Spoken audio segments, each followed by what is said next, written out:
بسم اللہ الرحمن الرحیم۔ السلام علیکم۔ FM اسٹوریز میں خوش آمدید۔ پیش خدمت ہے عمران سیریز کا ناول بلیک سن کا دوسرا حصہ۔ مصنف ہیں مظہر کلیم MA۔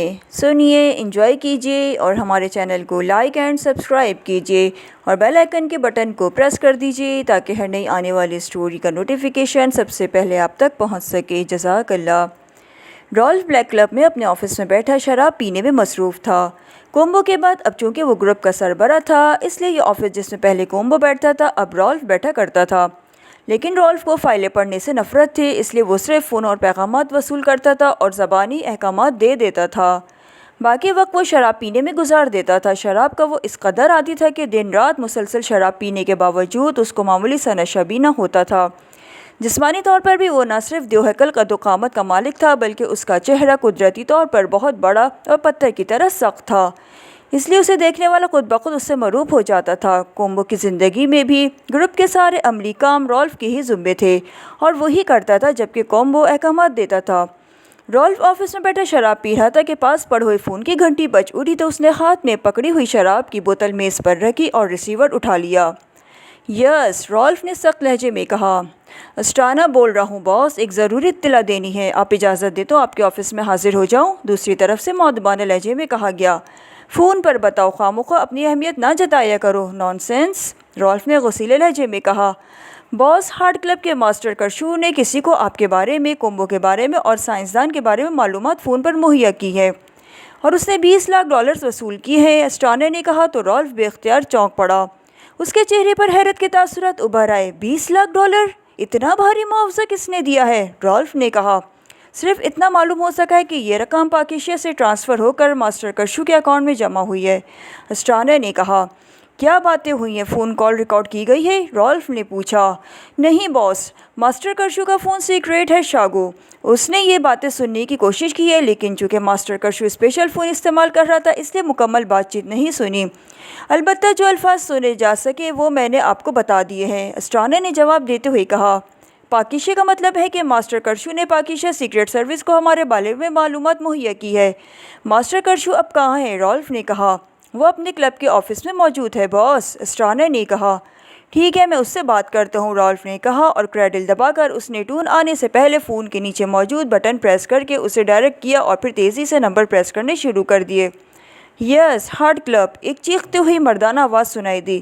رالف بول رہا ہوں بلیک کلب سے، رالف نے تیز لہجے میں کہا۔ یس سر، یس سر، میں بات کراتا ہوں سر، دوسری طرف سے بوکھلائے ہوئے لہجے میں کہا گیا۔